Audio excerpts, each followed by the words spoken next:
தாய் தமிழ் உறவுகளுக்கும் என்னுடைய இரத்த சொந்தங்களுக்கும் ஆங்காங்கே அருகாமையில் நின்று எங்களுடைய அரசியலை உன்னிப்பாக கவனித்துக் கொண்டிருக்கின்ற பொதுமக்களுக்கும் எங்களுடைய அன்புகளும் நன்றிகளும்.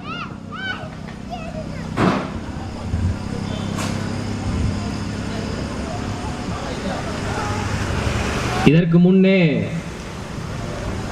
எத்தனை கூட்டங்களும் இந்த பகுதியில் நடந்திருக்கலாம்.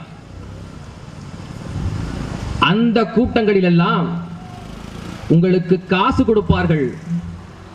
ஆனால் இந்த கூட்டத்தில் உயர்ந்த கருத்துக்களை நாங்கள் தரவிருக்கிறோம், தந்து கொண்டிருக்கிறோம். அந்த கூட்டங்களில் எல்லாம் கோடிகள் புரளும், பல கோடிக்கணக்கான ரூபாய்களை அவர்கள் செலவழித்திருப்பார்கள், பல கோடிக்கணக்கான ரூபாய் அவர்கள் தேடியிருப்பார்கள். நாங்கள் கோடிகளுக்கானவர்கள் அல்ல, உயர்ந்த கொள்கைகளுக்கானவர்கள்.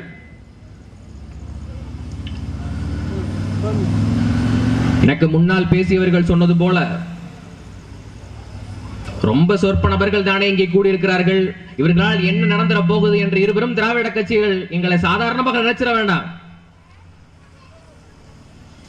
வெறும் 4 பேரால் அமைக்கப்பட்ட, வெறும் 4 பேரால் ஆரம்பிக்கப்பட்ட ஒரு அமைப்பை கட்டி 28 வல்லாதிக்க நாடுகளுக்கு எதிராக சண்டை செய்த ஒப்பற்ற தலைவன் எங்களுடைய தலைவன் மேதகுவே பிரபாகரன் என்பதை நீங்கள் மறந்துவிட வேண்டாம்.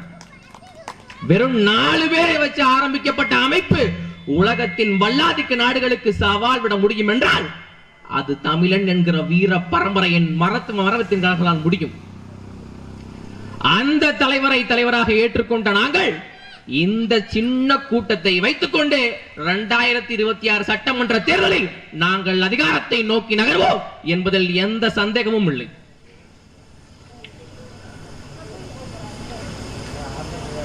எளிய மக்களுக்கு அதிகாரம் கிடைப்பது மட்டுமல்ல, அந்த அதிகாரத்தை நோக்கிய பாதை கிடைப்பது என்பதே இங்கு மிகப்பெரிய சிக்கல்களாக இருக்கிறது.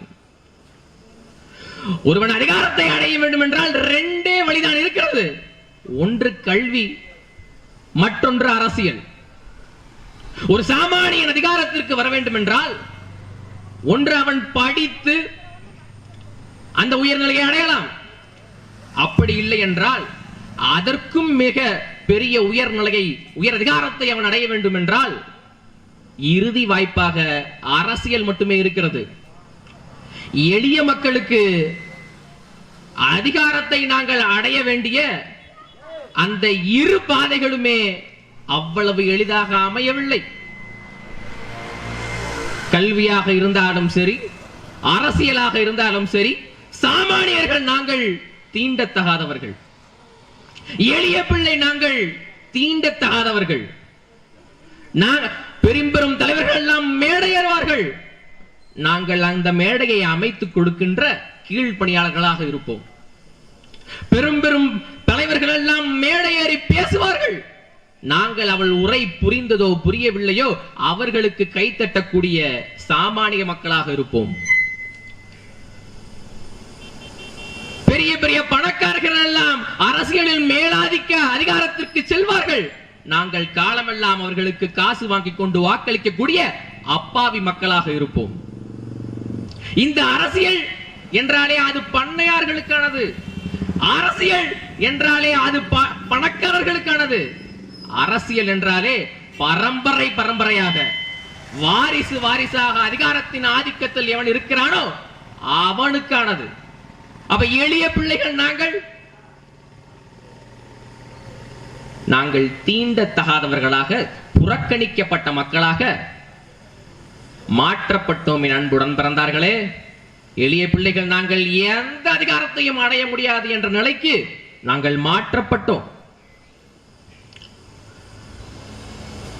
நம்முடைய பாட்டன் பாவேந்தர் பாரதிதாசன் அவர்கள் ஒரு அருமையான கவிதையில் சொல்வார். நூலைப்படி, சங்கத்தமிழ் நூலைப்படி, முறைப்படி நூலைப்படி, காலையர் படி, கடும்பகல் படி, மாலை இரவு பொருள்படும் படி, அகம்படி பொருளைப்படி, அப்படியே இன்பம் படி, இறந்த தமிழ் நான்மறை பிறந்ததென்று சொல்லும்படி, அகப்பொருள் படி அதன்படி, புறப்பொருள் படி புரியும்படி, புக புக புலமை வரும் என்னன் புலமைப்படி. சாதி என்றும் தாழ்ந்தபடி நமக்கெல்லாம் தள்ளுபடி, சேதியப்படி தெரிந்தபடி தீமை வந்துருமே மறுபடி. பொய்யிலே முக்காற்படி புரட்டிலே காற்படி, வையகம் ஏமாறும்படி வைத்துள்ள நூல்களை ஒப்புவதெப்படி. இப்படி படி படி படி என்று நம்முடைய பாரதிதாசன் சொல்வதற்கு காரணம் என்ன? படிப்பு ஒன்றுதான் தமிழர்களை உயர்த்தும், தமிழர்களுடைய அறிவுக்கும் செழிவுக்கும் காரணமானது அந்த கல்விதான். நம்மள சொல்லுவாங்க, இவங்க தான் படிக்க வைத்தார்கள், பெரியார் தான் படிக்க வைத்தார். திராவிட அரசியல் வருவதற்கு முன்பு இங்கு எவனும் படிக்கவில்லை என்று சொல்வார்கள். ஆனால் அவனுடைய பரம்பரை உருவாவதற்கு கருவாவதற்கு முன்பே நம்முடைய பாட்டன் வள்ளுவர் அவர்கள் கல்வியினுடைய சிறப்பை எல்லாருக்கும் உலகறி எடுத்துரைத்து விட்டார். உலக பொதுமறை என்று அவர் உலகத்தார்களால் ஏற்றுக்கொள்ளப்பட்டு விட்டது. புரட்சியாளர் அண்ணல் அம்பேத்கர் கூறுவார், அதிகாரம் மிக வலிமையானது, அதை அடைந்தால் அனைத்தும் எளிமையானது, வரலாற்றை படிக்காதவனால் வரலாற்றை படைக்க முடியாது என்று கூறுவார். அப்படி நமது முன்னோர்கள் எல்லாம் நமக்கு கற்பித்ததெல்லாம் கல்விதான். கோட்டை கட்டிய ஆண்ட நம் பரம்பரை பெரும் கல்வியாளர்களை அறிவுரை சொல்பவனாக ஆசானாக வைத்திருந்தது. ஆனால் அந்த தலைமுறை எல்லாம் மாறிய பிறகு எவனெவனோ வந்து நம்மளை ஆண்டுட்டு போயிட்டான். பெரும் பெரும் ஆதிக்க சிந்தனை கொண்டவன், அறவேக்காட்டு தலைவன் எல்லோரும் நம்மை ஆண்ட பிறகும் கூட நாம் எல்லாம் நம்முடைய உயிரை மாய்த்து கொடுத்து, நமது முன்னோர்கள் எல்லாம் உயிரை மாய்த்து கொடுத்து இந்தியா என்ற ஒரு நாடு உருவானது. நாம் சுதந்திரம் அடைந்தோம். இனியாவது மக்கள் நாம் அதிகாரத்துக்கு வரலாம். இன்று மக்களாட்சி மறந்து விட்டது, ஜனநாயகம் கிடைத்து விட்டது என்று நினைத்தாலும் கூட இன்றும் அந்த அதிகாரத்தில் சிலர் மட்டும்தான், 5% மக்கள் மட்டுமே மீதி 95% மக்களை ஆள்கிறார்கள் என்று சொன்னால் இது ஜனநாயகம் அல்ல, கேடுகெட்ட பணநாயகம். எனக்கு முன்னால் பேசிய எனது அண்ணன் பிரவீன் கூட சொன்னார், அவர்கள் வாக்குகளுக்கு உனக்கு காசு கொடுப்பான், நீ வறுமையால் அந்த காசை வாங்குகிறாய் அப்படின்னு நினைக்காத, நீ காசு வாங்குறதாலதான் வறுமையாவே இருக்க என்று எடுத்துரைத்தார். அது மட்டுமில்லை சொந்தங்களே, நீ காசு வாங்கணுங்கிறதுக்காக தான் உன்னை அவன் வறுமையா வச்சிருக்கிறான். அதுதான் உண்மை.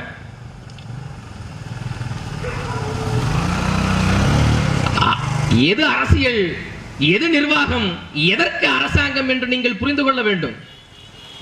நான் ஒரு சாமானியன், எனக்கென்று பள்ளிக்கூடம் கட்டி நான் படிக்க முடியாது. நான் ஒரு சாமானியன், எனக்கென்று மருத்துவமனை கட்டி நான் மருத்துவம் பார்க்க முடியாது. நான் ஒரு ஏழை பிள்ளை, எனக்கென்று தனியாக சாலை போட்டு நான் பயணம் செய்ய முடியாது. நான் ஒரு சாமானியன், எனக்கென்று பேருந்து விட்டு நான் பயணம் செய்ய முடியாது. நான் ஒரு ஏழை பிள்ளை, எனக்கென்று தனியாக மின்சாரத்தை உற்பத்தி செய்து நான் பயன்படுத்த முடியாது.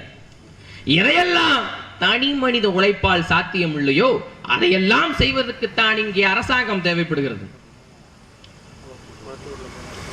மாதம் மாதம் 1000 ரூபாய் என்பது ஒருவன் உழைப்பால் சாத்தியப்படுத்திக் கொள்ள முடியும்.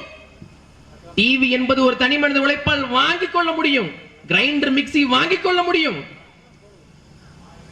அரிசி பருப்பு வாங்கிக் கொள்ள முடியும். பொங்கல் பரிசு வாங்கிக் கொள்ள முடியும். இதையெல்லாம் தனி மனித உழைப்பால் வாங்கிக் கொள்ள முடியும். எது தனி மனித உழைப்பால் சாத்தியமில்லை என்றால் கல்வி, மருத்துவம், குடிநீர், மின்சாரம், சாலை, போக்குவரத்து, இவையெல்லாம் தான் தனி மனித உழைப்பால் சாத்தியமில்லை. அதையெல்லாம் செய்வதற்குத்தான் ஒரு அரசாங்கம் தேவைப்படுகிறது. அந்த அரசாங்கம் நம்மிடமிருந்து வரியாக பெற்ற பணத்தை, அந்த நிதியை நிர்வாகம் செய்யக்கூடிய பொறுப்பு அவர்களிடத்தில் கிடைக்கிறது.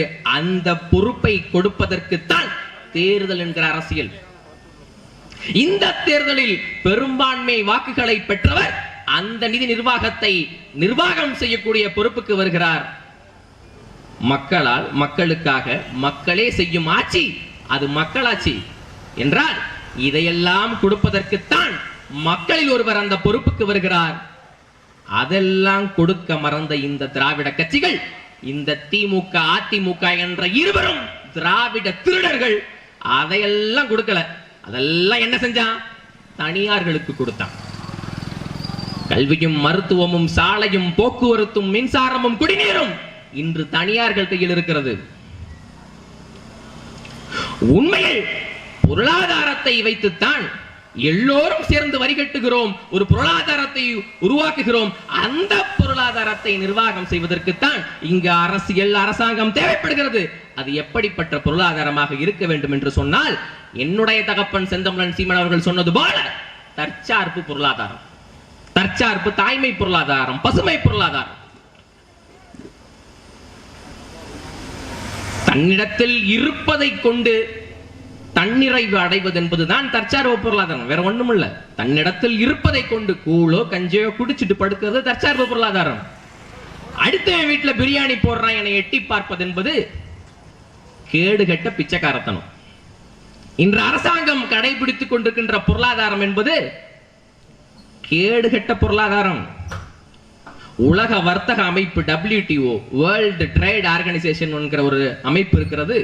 அவன் சொல்றான், ஒரு ஒப்பந்தம் போடுறான், கல்வி, மருத்துவம், குடிநீர், மின்சாரம், சாலை, போக்குவரத்து இவையெல்லாம் சேவை அல்ல, இவையெல்லாம் எங்களுக்கு தொழில் என்ற ஒப்பந்தம் போடுகிறான். அந்த ஒப்பந்தத்தில் கையெழுத்திட்ட பெருமகன்கள் இன்று உலகத்தை வல்லாதிக்க நாடுகளை ஆளுகின்ற பெரும் பெரும் தலைவர்கள் என்பது நம்மிடத்தில் இன்று எத்தனை பேருக்கு தெரியும்? எல்லாம் அவர்களுக்கு தொழில். ஆனால் அவையெல்லாம் நியாயமாக எங்களுடைய மக்களுக்கு கிடைக்க வேண்டிய சேவை. இங்கு நாம் ஏற்றுக்கொண்ட பொருளாதார கொள்கை தனியார் மயம், தாராளமயம், உலகமயம். இறுதியில் என்னானது? சித்துவார்பட்டி மக்கள், சித்துவார்பட்டியிலிருந்து நாம் பேசிக் கொண்டிருக்கின்றோம். விவசாயத்தை நம்பி இருக்கின்ற வேளாண் குடிமக்கள் இங்கே அதிகமாக வாழ்கிறார்கள். வேளாண்மையும் விவசாயமும் இங்கே கேள்விக்குறியானது.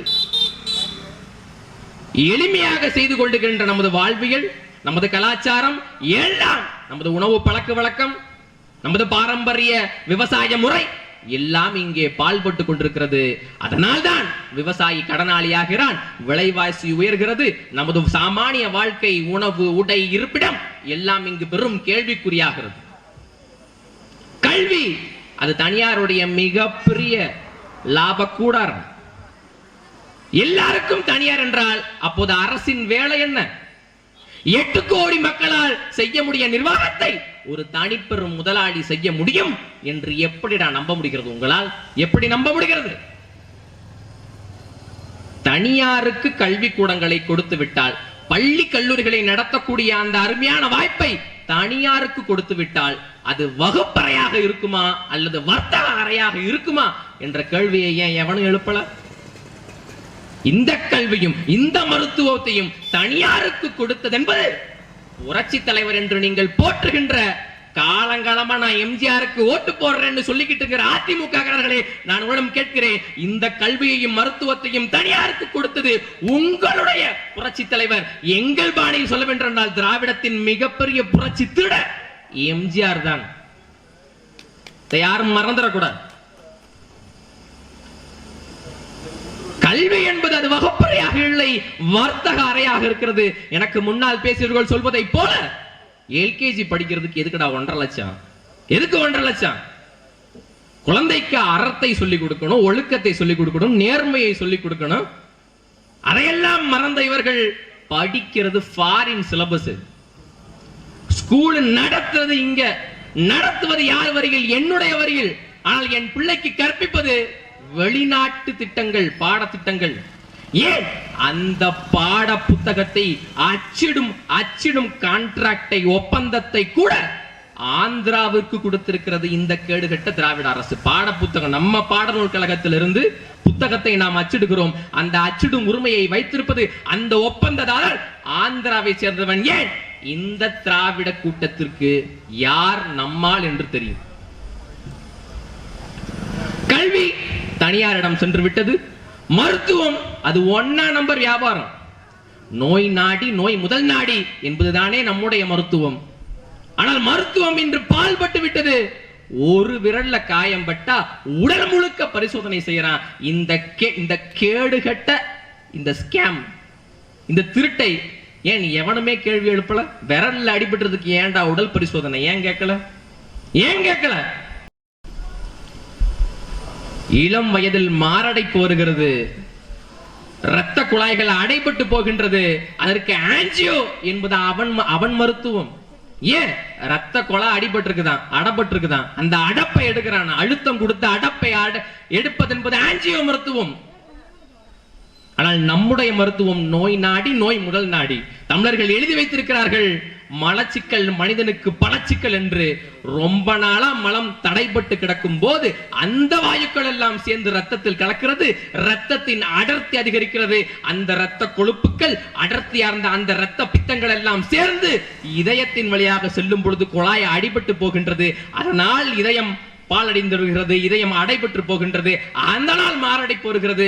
அதை சரி செய்ய வேண்டும் என்றால் மலச்சிக்கலை சரி செய்தால் என்பதே போதும். இதுதான் நோய் நாடி, நோய் முதல் நாடி என்று நமது பாட்டன் தெரிவித்ததெல்லாம் காரணம் இதுதான். ஆனால் அவன் நோயையும் பார்க்க மாட்டான், நோய் காரணத்தையும் பார்க்க மாட்டான். ஆஞ்சியோ பண்றேன்னு அடப்படுத்து விட்டு போயிடுவான். இது அவனுடைய மருத்துவம் தனியார் மயம், குடிநீர் தனியார் மயம்.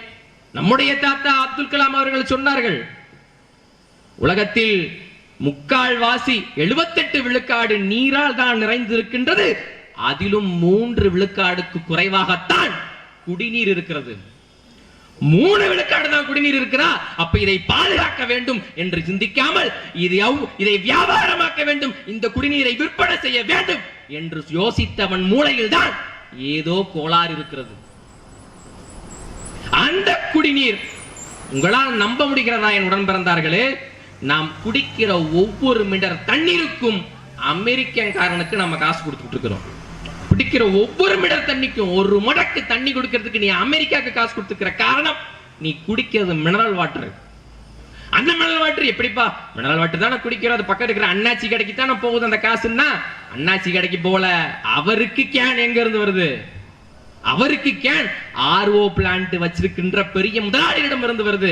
அது இருக்கட்டும்பா, ஆர்ஓ பிளான்ட் எல்லாமே அக்வாஃபினா, எல்லாமே பெரிய கின்லே இவர்களா வைத்திருக்கிறார்கள் என்று நீங்கள் கேட்கலாம். அப்படி அல்ல. ஆர்ஓ என்கிற மெத்தட் இருக்குதுல, ரிவர்ஸ் ஆஸ்மோசிஸ் அப்படிங்கிற அந்த முறையே அமெரிக்கக்காரனுடையது, மேற்கிந்திய நாடுகளுடையது. மெத்தடு அவனது, மிஷின் அவனது. குடிக்கிற தண்ணி மட்டும் எப்படிடா உன்னடதாகும் என்ற கேள்வியை ஏன் எவனுமே எழுப்பல? நாம் குடித்துக் கொண்டிருக்கின்ற ஒவ்வொரு மிடர் நீருக்கும் நாம் அமெரிக்காவிடம், மேற்கத்திய நாடுகளிடம் காசு கொடுக்க வேண்டியது இருக்கிறது. ஏன்? மிஷினும் மெத்தடும் அவனது. சாதாரண குடிக்கிற தண்ணிக்கே நாம் அண்டை நாடிடம் கப்பம் கட்ட வேண்டியது என்றால் இதற்கு இவர்கள் சுதந்திரம் பெற வேண்டும் என்கிற கேள்வி வர வேண்டும். அன்பார்ந்த உறவுகளே, வெள்ளக்காரன் உனக்கு வேண்டியதை நீ விவசாயம் செய்து கொள், நான் அதை பயிரிடுவேன், இந்த நிலத்தில் இந்த பயிரை தான் இட வேண்டும் என்கிற நிர்பந்தத்தை தான் அவன் வைத்தானே தவிர நம்முடைய விவசாய முறையை அவன் பாலடைக்கவில்லை, நம் விவசாய நிலத்தை அவன் ஆக்கிரமிக்கவில்லை, அதை அவன் மட்டுப்படுத்தவில்லை. இந்த பயிரைத்தான் பயிரிடணும் என்கிற நிர்பந்தத்தை மட்டும்தான் அவன் வைத்தான். அன்று கூட விவசாயம் பாலடைவதில்லை. ஏன்? விதை நம்ம கிட்ட இருந்தது. இன்னைக்கு அந்த விதையும் ஹைபிரிட் என்ற பெயரில் அண்டை நாட்டு வெள்ளக்காரனிடமிருந்து விதையை வாங்கி போடுகிறோமே. அன்பார்ந்த உடன்பிறந்தார்களே, இதனால் ஏற்பட்ட இந்த மாற்றங்கள், இந்த சுற்றுச்சூழல் புலர்ச்சியில், இந்த உயிரியல் மாற்றங்களில் நிறைந்த விளைவுகளை பற்றி எந்த அரசியல் கட்சி தலைவனாவது பேசியது உண்டா அல்லது பேசத்தான் தெரியுமா? எனக்கு முன்னால் பேசியவர்கள் கூட சொன்னார்கள், மின்சாரம் இல்லாமல் இன்னைக்கு எதுவும் நடக்காது. நான் பேசுகிற ஒளிவாங்கியில் இருந்து இங்கே இருக்கக்கூடிய விளக்குகள், வீட்டில் கூடிய ஃப்ரிட்ஜ், வாஷிங் மிஷின் என்ற எல்லாம் இயங்குவது மின்சாரத்தால் தான். அந்த மின்சாரத்தில் தீர்ந்து போகின்ற வளங்களை கொண்டு தயாரிக்கிற மின்சாரம் எல்லாம் அரசிடம் இருக்கிறது. நிலக்கரி தீர்ந்து போகும், அது அரசிடம் இருக்கிறது. அணு உலை தீர்ந்து போகும், அது அரசிடம் இருக்கிறது. ஆனால் தீராத ஆற்றல் காற்றாலை, அது தனியாரிடம் இருக்கிறது. தீராத ஆற்றல் சூரிய சக்தி, அது தனியாரிடம் இருக்கிறது. நல்லமன்னார் கோட்டை, கொசவம்பட்டியில புதிதாக வந்திருக்கின்ற சோலார் பேனல் ஏன் அதை அரசாங்கமே செய்ய முடியாது? தீராத வளங்களை எல்லாம் இவர்கள் தனியாருக்கு தருவார்கள். நாம் ஒரு நாள் வரும் சகோதரர்களே, ஒவ்வொரு நாள் மின்சாரத்தினுடைய விலையும் தனியார் தீர்மானிப்பான். இந்த அபாயத்தை, இந்த ஆபத்தை நீங்கள் உணர வேண்டும். ஒவ்வொரு நாள் நான் பயன்படுத்துகின்ற ஒரு சுவிட்சை தட்டுறதுக்கான அந்த மின்சாரம் ஒரு நிமிடம் நீ வெளிச்சத்தில் இருக்க வேண்டும் என்றால் அந்த கன நேரத்திற்கும் கூட அவன் விலை விதிப்பான். அந்த நிலைமைக்கு தள்ளப்படுவோம். ஏன்? இந்த வளங்கள் தீர்ந்துவிடும். அரசாங்கம் வைத்திருக்கின்ற இந்த வளங்கள் எல்லாம் தீர்ந்துவிடும். தீராத ஒரு வளம், அதன் மூலமாக கிடைக்கின்ற மின்சாரம் அவனிடத்தில் இருக்கின்றது. நான் ஏற்கனவே சொன்னது போல மிஷினும் மெத்தடும் அவனது, சோலார் பேனல் அவனது, காற்றாலை விண்மில் அவனது. அந்த மிஷினும் மெத்தடும் முறையும் இயந்திரமும் அவனிடத்தில் இருப்பதால் நாம் பயன்படுத்துகின்ற மின்சாரத்துக்கு அவன் விலை நிர்ணயம் செய்வான். இது ஒன்றும் தமிழகத்திற்கு, இந்தியாவிற்கு புரிதல்ல. நாம் போடுகின்ற பெட்ரோல் விலை, எண்ணெய் வளம் என்பது இந்த தனியாரிடம் தான் இருக்கின்றது. ஒவ்வொரு நாள் விலையும் அவன் தான் தீர்மானித்துக் கொண்டிருக்கின்றான். இன்னைக்கு பெட்ரோல் விலை இன்னைக்கு எவ்வளோ, நாளைக்கு எவ்வளோ, போன வாரம் எவ்வளோ, அடுத்த நாள் எவ்வளோ என்று நம்ம வகைப்படுத்தி சொல்லிவிட முடியும். ஏன்? அதில் ஒவ்வொரு நாளும் வித்தியாசத்தை காட்டுகின்றவன் அவன். அந்த எண்ணெய் வளத்தை அவன் நிர்ணயம் செய்து கொள்ளலாம் என்கிற அதிகாரத்தை எடுத்து கொடுத்தவர் காங்கிரஸ் தலைமையிலான ஐயா மன்மோகன் சிங். இதுவரை உங்களை ஆட்சி செய்த அத்தனை பாதகர்களும், நீங்கள் தலைவர்களாக போற்றி புகழ்கின்ற அத்தனை நாசகாரர்களும் நமக்கு செய்தது என்பது துரோகம் தான். இந்த துரோகத்தை காந்திராஜன் பேச மாட்டாரு, பரமசிவம் பேச மாட்டாரு, சீமான் நான் தாண்டா பேசுவேன், நான் தான் பேசுவேன். எல்லாம் தனியாருக்கு, தனியார் மயம், தாராளமயம், உலகமயம் என்கிற பொருளாதார கோட்பாட்டின் அந்த ஒப்பந்தத்தில் கையெழுத்திட்டதே ஐயா மன்மோகன் சிங் ஆட்சியில் தான். இன்னைக்கு மோடி அவர் ரொம்ப ஆதிக்க சிந்தனை கொண்ட பிரதமர், நம்ம எல்லாம் வஞ்சிக்கிறார், வாட்டி எடுக்கிறார். எப்போது மோடி ஆட்சியில் இருந்து அதே கை இறங்குவார் என்று நாம் துடிக்கிறோம். ரைட்டு, ரொம்ப சரி, ரொம்ப சிறப்பு. அதே போல மிதவாத போக்குகளில், ரகசியமான போக்குகளில் முதுகல் குத்திய காங்கிரசின் துரோகம் என்பது இது போன்ற தனியார் மயம், தாராளமயம், உலகமயம் என்ற போன்ற கேவலமான கேடுகட்ட இந்த வளங்களை, நிலங்களை சுரண்டி கொழுக்கின்ற முதலாளிகளுக்கான பொருளாதார கோட்பாடை வகுத்தது காங்கிரஸ். நீ இன்னைக்கு போட்டுக்கிட்டு இருக்க 100 ரூபாய்க்கு பெட்ரோல் போட்டுக்கிட்டு இருக்கிற, காங்கிரஸ் ஆட்சியில் இந்த மாதிரி 100 ரூபாய்க்கு பெட்ரோல் இல்லப்பா, ரைட்டு. ஆனால் இப்ப இந்த பெட்ரோல் விலை வந்திருக்குது. அதை நிர்ணயம் செய்வதற்கான, அந்த விலையை நிர்ணயம் செய்வதற்கான உரிமை தனியாரிடம் சென்றிருக்கிறது என்றால் அதற்கு காரணம் காங்கிரஸ் தாண்டா, காங்கிரஸ் தான். இது எத்தனை பேருக்கு தெரியும்? ஏன் சொல்றேன்? இதென்ன கற்றறிந்த பிள்ளை என்றதுனால சொல்றேன். இதற்கு முன்னே உங்களை பெற்ற, இதற்கு முன்னே உங்களிடம் பேசியவர்கள் எல்லாம் கற்றறிந்த பிள்ளைகள். குறைந்தபட்சம் அரசியல் என்றால் என்ன, நாகரிகம் என்றால் என்ன, கொள்கை என்றால் என்ன, கோட்பாடு என்றால் என்ன, நிர்வாகம் என்றால் என்ன, கொள்கை என்றால் எல்லாம் அவர்களுக்கு தெரியும். நாங்கள் கற்றறிந்த பிள்ளைகள். கற்றறிந்தவர்கள் அரசியலை நிரப்பவில்லை என்றால் கயவர்கள் நிரப்புவார்கள். அப்படித்தான் கற்றறிந்த பிள்ளை நீ ஒதுங்கி நிற்கிறாய். அரசியல் இருக்கிற முக்காவாசி பேர் என்ன, 99% ஆட்கள் திருடர்களாக இருக்கிறார்கள். மின்சாரம் அவன் விலையை நிர்ணயிப்பான், பெட்ரோல் டீசல் விலை, அதனால் உருவாகின்ற விலைவாசி. இன்னைக்கு நம்ம உற்பத்தி செய்கின்ற பொருள் தற்சார்பு பொருளாதாரம் என்னன்னா, அங்க விளைவிக்கிற பொருள் 60 கிலோமீட்டர் 50 கிலோமீட்டருக்கு உள்ளதான் பயணப்படணும். அதுதான் தற்சார்பு பொருள். அதுக்கு மேல அவன் விளைவிச்சுக்கணும், அதுக்கு மேல அவன் விளைவிச்சுக்கணும். அந்தந்த ஊரில் இருக்கக்கூடிய வளங்கள், நிலங்களை பயன்படுத்தி அந்த மக்கள் தொகைக்கு தேவையான விவசாயத்தை, உணவு பண்டங்களை விளைவித்து கொடுப்பது என்பது தற்சார்மை பசுமை பொருளாதாரம். அது இல்ல 60 கிலோமீட்டருக்கு மேல நான் பயணிக்கணும். இங்கு நான் விளைவிக்கிற காய்கறியை நான் எடுத்துக்கொண்டு போய் சென்னை போகணும், ஆந்திராவில் விளைகின்ற தக்காளியை நான் எடுத்துக்கொண்டு திண்டுக்கல் வரணும். இதுல தாண்டா விலைவாசி வருது, இதுலதான் விலைவாசி வருது. எங்க போகுது? விளைவிச்ச விவசாயிக்கு எதுவும் கிடைக்கல, தக்காளியை விளைவிக்கிற விவசாயிக்கு எதுவும் கிடைக்கல.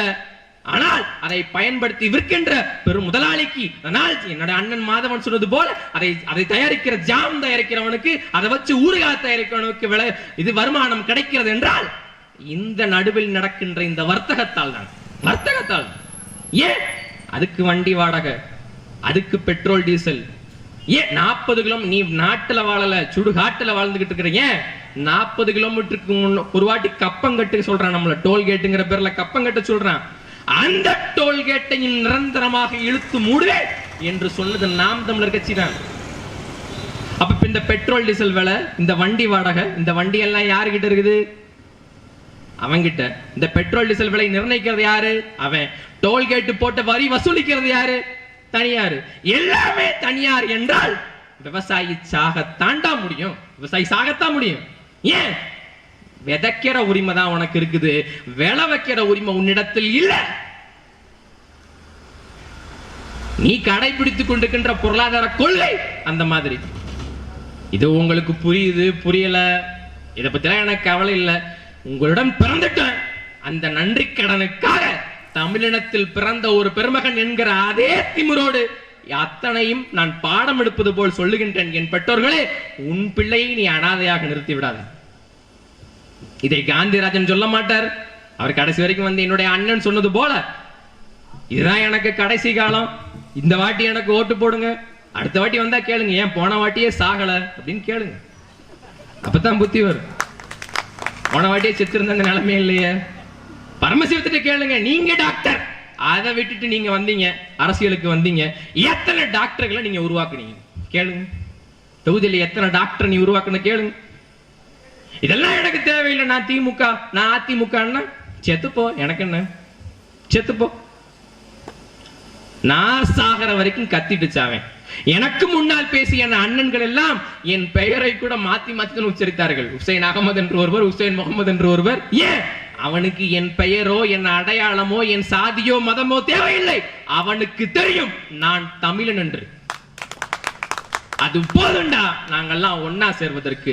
தமிழால் இணைந்து நாம் தமிழராய் தமிழ் தலை நிமிர்வோம் என்கிற ஒற்றை கொள்கை எங்களை எல்லாம் ஒரே கூட்டமாக ஒருங்கிணைத்தது. அது போதும், அது போதும். எல்லாமே தனியாரிடம் சென்று விட்டது என்றால் அரசின் வேலை என்ன? இந்த கேள்வியை எழுப்பணும், இதுக்காக சிந்திக்கணும். எதுக்கு எடுத்தாலும் விவசாயி கடன், விவசாயிகளுடைய கடன். ஏன் அரசாங்கம் அதானி அம்பானி போன்ற முதலாளிகளுடைய கடனை தள்ளுபடி செய்கின்றது? அதே அரசாங்கம் அந்த கடனில் சில விகிதங்கள், அந்த கடனில் சில சதவீதம், அவனை வாங்கி வச்சிருக்கிற 50,000 கோடி விவசாய கடன் இருப்பதோ 5,000 கோடி, அதை தள்ளுபடி செய்கின்ற இந்த அரசாங்கம் ஏன் விவசாய கடனை தள்ளுபடி செய்வதில்லை என்ற கேள்வியை ஏன் எவனுமே எழுப்பல? எவனுமே எழுப்பல. ஏன்? முதலமைச்சர் என்பவர் ஆல் இந்தியா புரோக்கர், பிரதமர் என்பவர் இன்டர்நேஷனல் புரோக்கர். அவ்வளவுதான். இது நாடு அல்ல, பெரும் முதலாளிகளின் வீடு. அதானியின் வீடு, அம்பானியின் வீடு, பெரும் முதலாளிகளின் வீடாகத்தான் இது இருக்குதே தவிர மக்கள் வாழ தகுதியுள்ள நாடாக இது ஒருபோதும் இருந்தது கிடையாது, இருந்தது கிடையாது. இது தனியார் மயம். அடுத்து விட்டா தாராள மயம். அது என்ன தாராள மயம்? லிபரலைசேஷன். இதுக்கு முன்னாடி சொன்னது பிரைவேடைசேஷன், தனியார் மயம். தாராள மயம் முதல் லிபரலைசேஷன். என்ன? எவ்வளவு நிலங்களை வேண்டுமானாலும் நீங்கள் எடுத்துக்கொள்ளலாம், எவ்வளவு வளங்களை வேணாலும் நீங்கள் சுரண்டிக் கொள்ளலாம் என்கிற பொருளாதார கோட்பாடு. அதனால அந்நிய இங்க வந்து வர்த்தகம் தொடர். என்ன அவனுக்கு நேர்த்திக்கடனாடா? நேர்த்திக்கடனா? அக்வாஃபினாக்காரன், கிங்லேக்காரன், பெரும் பெரும் முதலாளி, பெரும் பெரும் கொக்கோ கோலா, பெப்சி, 7up, ஸ்பிரைட், இது மாதிரி போன்ற பெரும் பெரும் முதலாளிகள் எல்லாம் தமிழ்நாட்டில் வந்து வேலை வாய்ப்பு கொடுக்கணும்னு அவன் என்ன எந்த கோயில சத்தியம் பண்ணிட்டு வந்தான்? எந்த கோயில சத்தியம் பண்ணிட்டு வந்தான்? இங்கத்தான் எல்லாத்துக்கும் வசதியாக இருக்குது, நாங்கள் வளங்களை கொடுப்போம், நிலங்களை கொடுப்போம், எத்தனை லிட்டர் தண்ணி வேணா நீ உறிஞ்சிக்க, எவ்வளவு மின்சாரத்தை வேணா நீ பயன்படுத்திக்க, அதையெல்லாம் தாண்டி இங்கே மனித வளம் என்பது ரொம்ப மலிவா கிடைக்குதுன்னு திட்டம் போட்டான்டா ஒருத்தன். அவன் தாண்டா பெரிய திருடன்.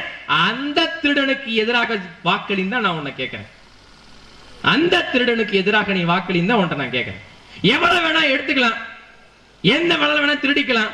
ஸ்டெர்லைட்னு ஒரு முதலாளி, நம்மை சுற்றிக்கிற அந்த முதலாளியை காப்பாற்றுவதற்கு இந்த அரசாங்கம் துப்பாக்கி சூடு நடத்துகிறது என்றால் அவன் காசுல தான் இவன் கமிஷன் அடிச்சு பொழைக்கிறான். அவனை பாதுகாக்க வேண்டிய தேவை இருக்கிறது.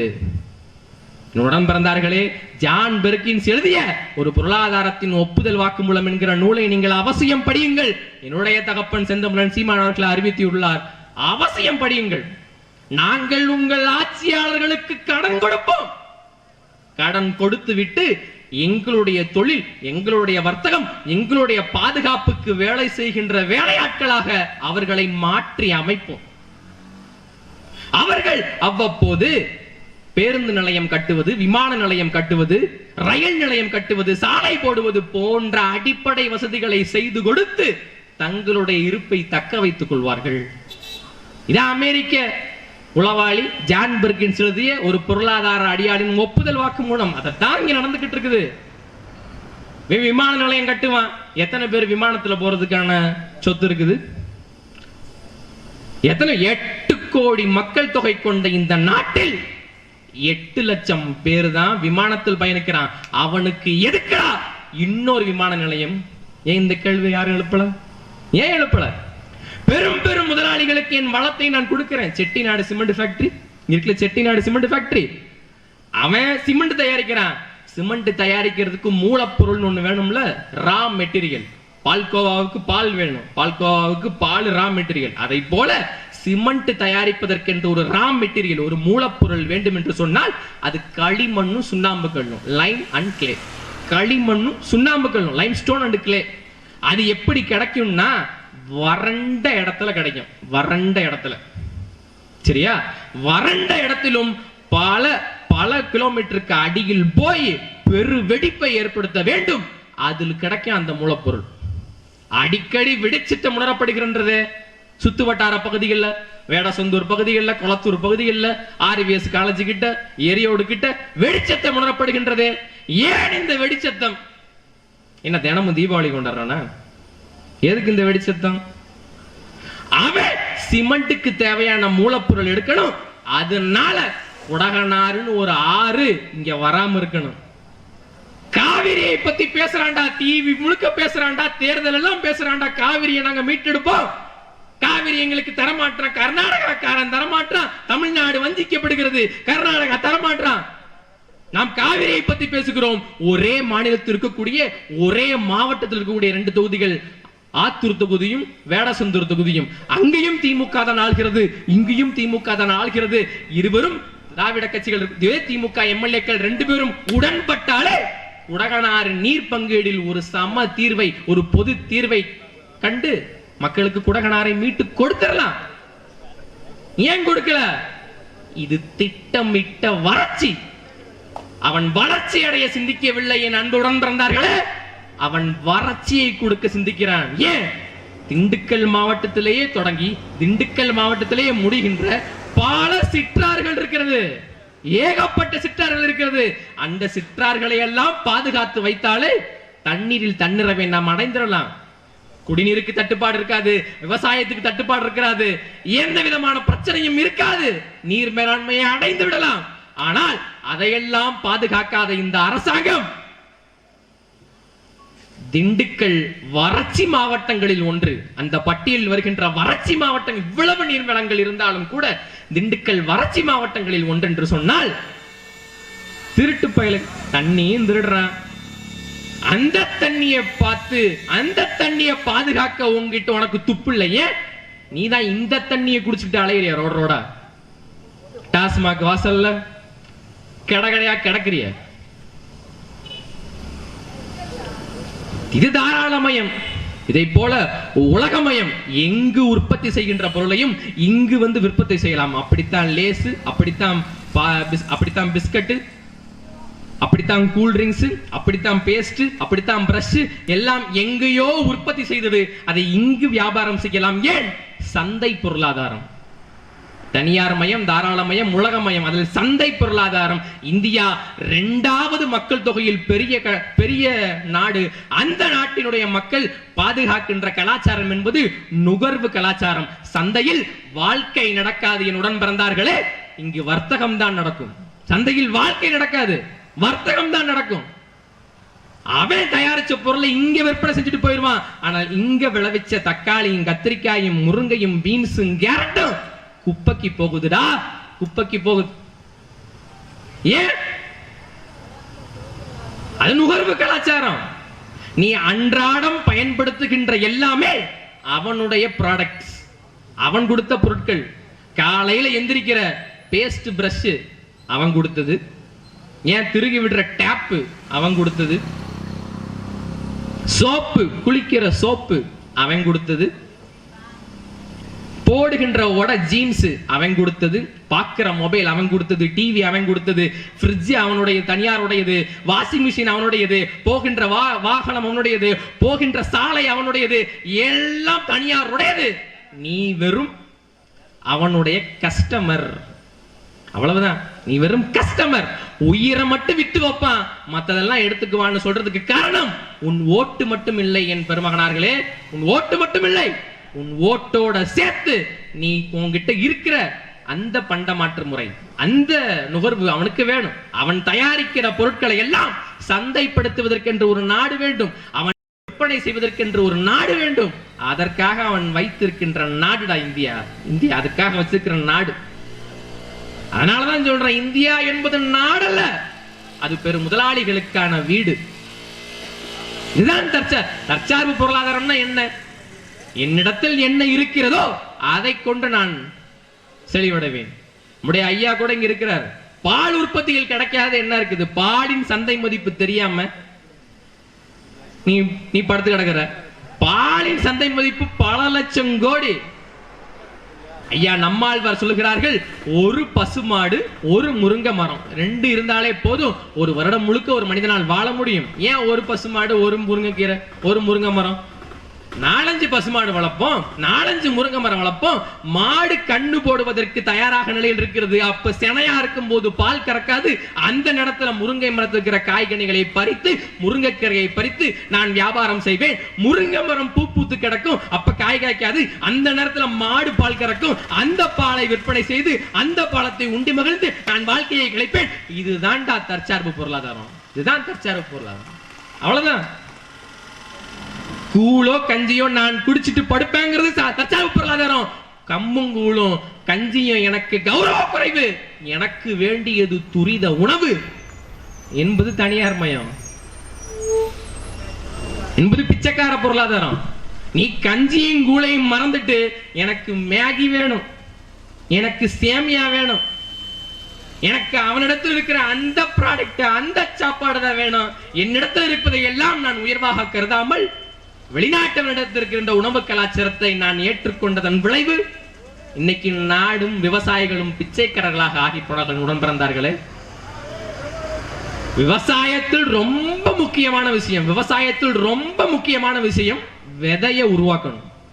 விதையை உருவாக்குறதுங்கிறது விவசாயத்தில் ரொம்ப முக்கியமான விடயம். பண்டைய காலத்தில் வாழ்ந்த தமிழர்கள், நம்முடைய முன்னோர்கள் விதையை உருவாக்கினார்கள். இன்னைக்கு நீ விதைக்கிறது, நீ உழைக்கிறது நீ, ஆனா எனக்கு இல்ல வருமானம்னா விதை அவனோடது, விதைய அவன் கொடுக்கிறான். அவன் விதைய நீ போடுற, அதுக்குள்ள விதை இருக்காது. ஆம்பளை பிள்ளைய நீ பெக்கிற, அவன்கிட்ட விதை இருக்காதுன்னா எவனாவது அந்த பிள்ளைய வளர்ப்பானா? அது பிள்ளையா மதிப்பானா? அது ஆம்பளை பிள்ளையா? காய்கறி நீ விதைப்ப, உள்ள விதை இருக்காது. என்ன கேடு கட்ட விவசாயம்! விதைய உருவாக்கணும். தக்காளியை நான் விதைக்கிறேன், விவசாய குடிமகனை சார்ந்த பிள்ளையை சேர்ந்த நான் சொல்றேன், விவசாய குடும்பத்தை சார்ந்த பிள்ளை நான் சொல்றேன். தக்காளியை நான் விளைவிக்கிறேன், அந்த தக்காளியிலேயே எது பழுத்து இருக்குது, எது நல்லா பூத்து இருக்குது, வளைஞ்சிருக்குதோ அதை நான் விதக்கி விடுறேன். மீதி எல்லாத்தையும் நான் விற்பனை செய்யறேன், இல்ல பயன்படுத்தி கொள்றேன். அந்த விதக்கி விடுறேன்ல, அந்த தக்காளிய மேல சாம்பல் தடவி அதுல ஏதோ ஒரு இதை வச்சு மூடி அடுக்கு பானையில வச்சு பாதுகாத்து வைப்பான். எப்ப விதை தேவைப்படுதோ அப்ப அதை எடுத்தா அந்த விதைய போட்டு அவன் தக்காளி விற்பான். தக்காளி திரும்பியும் விதை வைப்பான். அதுல வர்ற தக்காளி எல்லாம் விதை இருக்கும். விதைய உருவாக்கணும். விதை இல்லாத விவசாயம் என்ன விவசாயம்? அப்பவே நம்முடைய பாரம்பரிய விவசாயம் என்பது பால்பட்டு போனது. இந்த விவசாய பிரச்சனைகளை பேசுவதற்கென்று சட்டமன்றத்தில் எத்தனை தீர்மானங்கள் விவசாய பிரச்சனைக்கு சார்பாக போட்டிருக்கிறான். விவசாயிகளுடைய கடன் பிரச்சனை, விவசாயிகளுடைய வாழ்வாதார பிரச்சனை, எத்தனை விவசாயிகள் தற்கொலை பண்ணி மாண்கிறார்கள். ஏன்? விவசாயம் என்பது தீண்டத்தகாத தொழிலாக இருக்கிறது. பரம்பரையா ஏன் விவசாயம் யாரும் செய்ய வர்றதில்லை? என் தகப்பன் விவசாயி, என் தாத்தன் விவசாயி, என் பாட்டன் விவசாயி, என் முப்பாட்டன் விவசாயி. நான் இந்த விவசாய தொழிலை வெறுக்கிறேன். நம்மிடத்தில் எத்தனை இளைஞர்கள்? ஏன் விவசாய தொழில் தீண்டத்தொகை தொழிலாக இங்கே மாற்றப்பட்டது? கார் இருக்கு, பெரும் பெரும் பெருமையாளர்கள், பெரிய நடிகர்கள் கட்சி ஆரம்பிச்சு நாங்கள் வீட்டுக்கு ஒரு கார் தருவோம், அது லட்சியம். கார் நீ தந்துருவ, சோறு யார் தருவா? சோறு யார் தருவா? விதையை உருவாக்கணும். இங்க அதுதான் விவசாயம். விதையை உருவாக்கணும், உரத்தை உருவாக்கணும், மாடு வளர்க்கணும். காளை மாடு என்பவன் நம் நண்பன். அந்த காளை மாடு இரும்பு கலப்பைக்கும் மரக்கலப்பைக்கும் வித்தியாசம் இருக்குது. இரும்பு கலப்பை கீறி விடும், மரக்கலப்பை ஆழ உழுகும். அதில் நடக்கின்ற விவசாயத்துக்கு நீர்ப்பாசனம் என்பது ரொம்ப தேவையில்லை. உற்பத்தி செழுமையாக நடக்கும். ஆனா நீ காளை மாடை விட்டுட்ட, டிராக்டருக்கு போயிட்ட. டிராக்டர் மறுபடியும் நான் சொல்கிறேன், டிராக்டர் என்பது தனியார் கொடுத்தது. அதனால உன் விவசாயம் பால்பட்டு போச்சு. இந்த விவசாயத்தை பாலடிக்க வேண்டும் என்று அரசு செய்த சூழ்ச்சிங்கிறது சும்மா இல்ல. உங்ககிட்ட இருந்து காளை மாடை பறிச்சான். காளை மாடு இருந்திருந்தா, பசுமாடு இருந்திருந்தது. வீட்டுக்கு நான் சொன்ன மாதிரி வீட்டுக்கு ஒரு பசுமாடு, வீட்டுக்கு ஒரு முருங்கை மரம், அதுதான் தற்சார்பு. அதை போல இடத்துல விதை இருக்கணும். அந்த விதையை விளைவிக்க உரம் இருக்கணும். என் மாடு நான் வளர்ப்பேன், அவன் சாணி போடுவான், அவன் தீவனம் இதுல கொஞ்சம் குதறி வச்சிருப்பான். அதையெல்லாம் எடுத்து போட்டு நான் என் நிலத்தை தோண்டி அதுக்குள்ள பறிச்சு வைப்பேன். அதுக்கப்புறம் நான் விதை வைக்கும் போது அது செழுமையா உரமாக மண் வளம் மிகுந்த இடத்துல அது வளரும். இது இயற்கை விவசாயம். அவ்வளவுதான், இது இயற்கை விவசாயம்.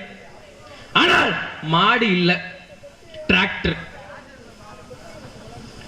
அதுவும் பசு மாடு இருக்கு, காளை மாடு இல்ல. சென ஊசி அவன் கொடுத்தது, பிரைவேடைசேஷன், தனியார் மயம். சென அவன் கொடுக்கிறது, மாடு உன்னுடையது. அதுல நம்ம உரமா, அந்த சாணியை நம்ம உரமா போடுறது இல்ல. அந்த உரத்தை நம்ம பயன்படுத்துறதெல்லாம் வேதி உரங்கள், கெமிக்கல் ஃபெர்டிலைசர்ஸ், வேதி உரங்கள். அந்த வேதி உரத்தை போடுவதனால உப்பு தின்னவன் தண்ணி குடிப்பான். இது உலக நியதி. அதனால அந்த வேதி உரத்தை தின்ற நிலம் அதிகமா தண்ணி குடிக்குது. நீர் பாசனத்துக்கு தண்ணி பத்தல, அவ்வளவுதான்டா. அப்ப நீ அதிகமா நீரை போட வேண்டியது இருக்கும். நீர் உங்க இடத்துல இருக்காது. உப்பு உப்பா இருக்கும் அடியில. வேதி உரத்தை பயன்படுத்துவதால மண்புழு செத்து போகும். மண்புழு இல்லாத விவசாயம், நுண்ணுயிர் இல்லாத விவசாயம் விஷத்துக்கு சமம். ஐயா நம்மாழ்வார், நம்முடைய பெரிய தகப்பன் நம்மாழ்வார்கள் சொல்லிய கூற்று. மண்புழு 40,000 முறை தன் வாழ்நாளில் நிலத்தை உழுகிறது. குளத்து கரையில போய் விரலை வச்சு கீறி விட்டா 4 மண்புழு வரணும். அதுக்கு பேர் தான் மண்வளம் மிகுந்த நாடு, நீர்வளம் மிகுந்த நாடு. விவசாயம் செழிக்க அத்தனை வாய்ப்பு இருக்கின்ற நாடும் நிலமும் என்று பொருள். ஆனால் மண்புழு இல்ல. காரணம், முன்னிடத்தில் இருக்கக்கூடிய இந்த விவசாய முறை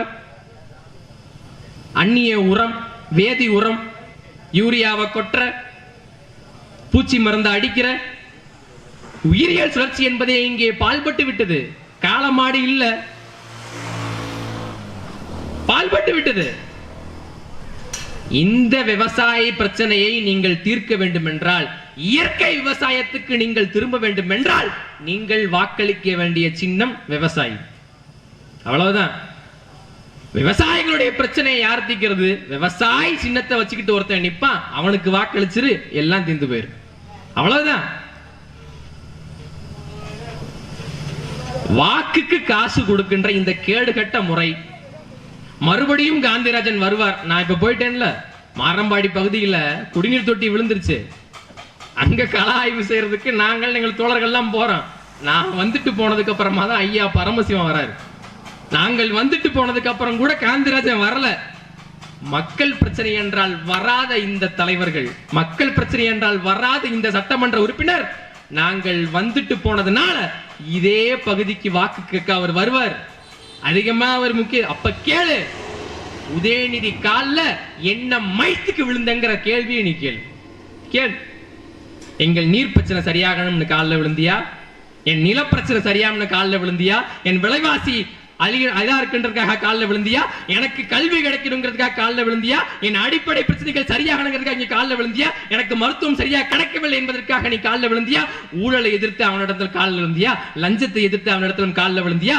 எனக்காக காலில் விழுந்த என் பிரச்சனைகளில் எத்தனை பிரச்சனை உனக்கு தெரியும்? அதில் எந்த பிரச்சனைக்காக நீ உதயநிதி கால பிடிச்ச அப்படின்னு கேட்கிற ஒரு ஆம்பளை இந்த ஊர் உலகத்துல இருக்கிறான்னா அது சீமான் மகன் மட்டும்தான்டா.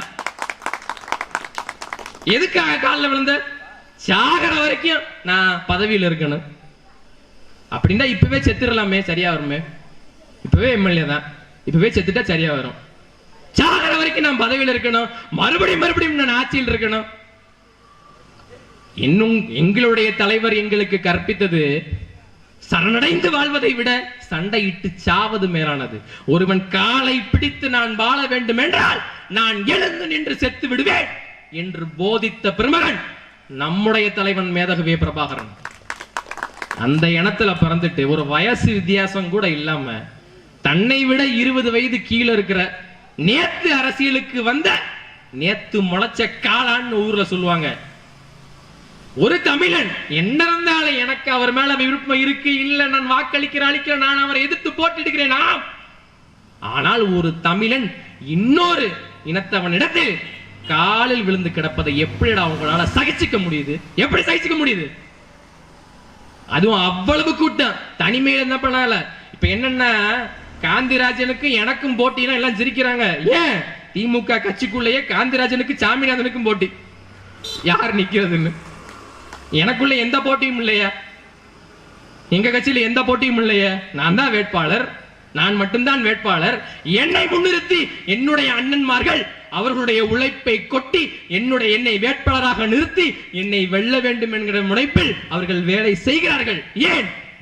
இது சாமானியர்களால் கட்டப்பட்ட நேர்மையாளர்களால் கட்டப்பட்ட கொள்கை உணர்வாளர்களால் கட்டப்பட்ட இனமான தமிழர்களால் கட்டப்பட்ட கட்சி.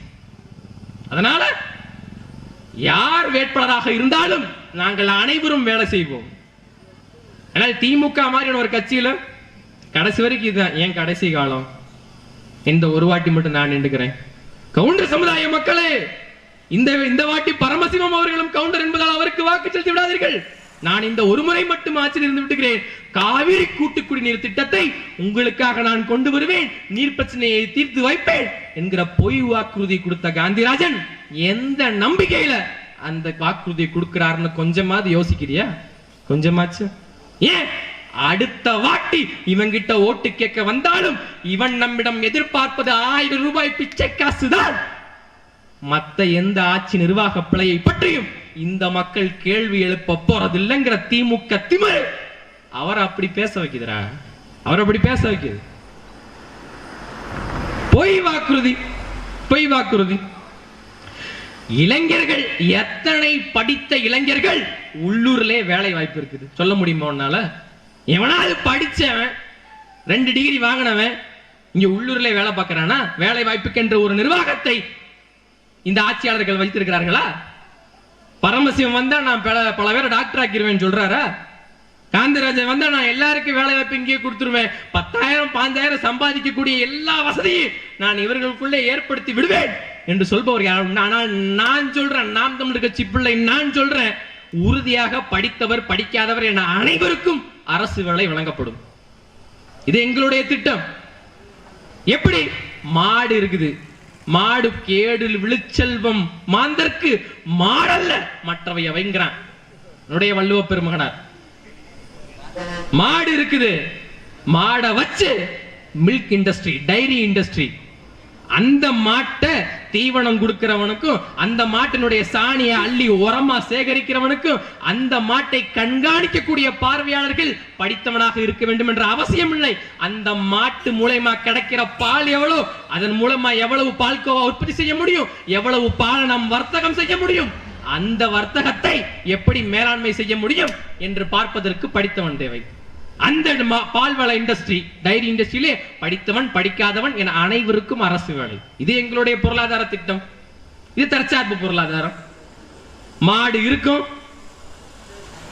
அந்த பால் போக மதிப்பு கூட்டப்பட்ட பொருட்கள், பால்கோவா, வெண்ணெய், நெய், இதையெல்லாம் சந்தைப்படுத்த மார்க்கெட்டிங் செய்வதற்கென்று பிசினஸ் அட்மினிஸ்ட்ரேஷன் படித்தவர்கள் தேவை. பிபிஏ படிச்சவனுக்கு, எம்பிஏ படிச்சவனுக்கு அங்க வேலை இருக்குது.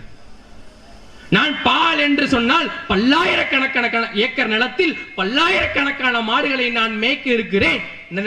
நாம் தமிழர் அரசு மேய்க்கும், அதை வர்த்தகப்படுத்தும். அதனால அங்க பெரிய பெரிய மிஷினரிஸ் இருக்கும். அந்த மிஷினரிஸ், அந்த இயந்திரங்களில் எல்லாம் பால் படுவதற்கு, பழுது பார்ப்பதற்கென்று படித்தவர்கள் தேவை. மெக்கானிக்கல் இன்ஜினியருக்கு அங்க வேலை இருக்கிறது. அதையெல்லாம் கணக்கு பார்ப்பதற்கு, அக்கவுண்ட்ஸை மேனேஜ் பண்ண, கணக்கு வழக்கை சரிபார்க்க படித்தவன் தேவை. அக்கவுண்ட்ஸ் படித்த ஆடிட்டர்களுக்கு அங்கே வேலை இருக்கிறது. அதெல்லாம் மிகுந்த பெரிய வர்த்தகம். இதை போல இன்னொரு இண்டஸ்ட்ரி அருகாமையில் மதுரையில, இதை போல இன்னொரு இண்டஸ்ட்ரி திருச்சியில, இதை போல இன்னொரு இண்டஸ்ட்ரி திருநெல்வேலியில. இந்த இண்டஸ்ட்ரி எல்லாம் நிர்வாகம் பண்ண ஒரு மென்பொருள் தேவை, ஒரு சாஃப்ட்வேர் அப்ளிகேஷன், ஒரு சாஃப்ட்வேர் கட்டமைப்பு தேவை. அதை செய்வதற்கு சாஃப்ட்வேர் இன்ஜினியருக்கு வேலை இருக்கிறது. அதையெல்லாம் சிசிடிவில கண்காணிக்கிறதுக்கு படிச்சவன் தேவையில்லை. எங்க ஐயா போதும், எங்க அப்பா போதும், எங்க அண்ணன் போதும். அதை கண்காணிக்கிறதுக்கு படிச்சவன் தேவையில்லை. அந்த மாடுடைய அந்த சாணியை சேகரித்து உரமாக்குவதற்கு படித்தவன் தேவையில்லை. அந்த மாட்டை பாதுகாப்பவனுக்கு அவனை அது உடம்பு சரியில்லைனா அதை கொண்டு போய் பராமரிக்கிறதுக்கு படித்தவர்களுக்கு வேலை தேவையில்லை. அந்த மாட்டுக்கு ஏதாவது நோய் வந்துருச்சு, ஏதாவது பிரச்சனை வந்துருச்சுன்னா அதை மருத்துவம் செய்வதற்கு கால்நடை மருத்துவர்கள் தேவை. எம்பிபிஎஸ் படிச்ச டாக்டருக்கு எங்க இடத்துல வேலை இருக்கிறது. நீ மருத்துவமனையை வச்சுக்கிட்டு அங்க கொடுக்கிற மருத்துவ வேலையை காட்டிலும் பன்மடங்கு மருத்துவர்களுக்கு இங்கே வேலை இருக்குது, இங்கே வேலை இருக்குது. அப்ப மெடிக்கல் படிச்சவன் இருந்து மருத்துவரிடம் இருந்து ஒரு சாமானிய அக்கவுண்ட்ஸ் படிச்சவன் வரைக்கும், ஒரு 12th படிச்சவன் 10th படிச்சவன் ஏன் படிக்கவே இல்லைன்னா கூட நாங்கள் வைத்திருக்கக்கூடிய பால் இண்டஸ்ட்ரியில வேலை இருக்கு. ஆனால் படித்தவர் படிக்காதவர் என அனைவருக்கும் அரசு வேலை. இனி படிக்காதவர்களே இல்லை என்ற நிலையை உருவாக்குவது எங்கள் அடுத்த வேலை. இவ்வளவுதான் எங்க திட்டம். இதுதான் திட்டம். காலங்காலமா நாம் ஆள் கறக்குறேன், அதுல தீவனத்தை போடுறேன், எனக்கு லாபம் வருது வரல, அதை எடுத்துட்டு போய் சொசைட்டில கொடுக்குறேன். அவன் கொஞ்சம் அடிக்கிறான், அவன் டென்சிட்டி பார்த்து இவ்வளவுதான் இதுன்னு விலையை அவன் நிர்ணயிப்பான், அவன் காசு கொடுத்து வாங்குவான். நான் அதை எடுத்துட்டு போய் திரும்பி மாட்டு சந்தைக்கு போவேன், அதை மாத்தி இன்னொரு மாடு வாங்குவேன், அந்த சாணியை எடுத்துட்டு போய் கீழே கொட்டுவேன். இது இல்ல சுழற்சி. இதையெல்லாம் முறைமைப்படுத்தி, இதே பால் வியாபாரிகள் இதையெல்லாம் முறைமைப்படுத்தி அரசு ஒரு நிர்வாகம் செய்யும். இங்கே ஆடு மாடு மேய்த்தல் என்பது அரசு பணியாக்கப்படும். இது எங்களுடைய திட்டம், இது எங்களுடைய திட்டம். இதை பத்தி எந்த கவலையும் படாத. நான் காந்திராஜன் ஆட்சிக்கு வந்தால் இதெல்லாம் செய்ய மாட்டார்னு சொல்லலையே, செய்ய மாட்டார்னு சொல்லலையே. பாவம், அவருக்கு செய்ய தெரியாது.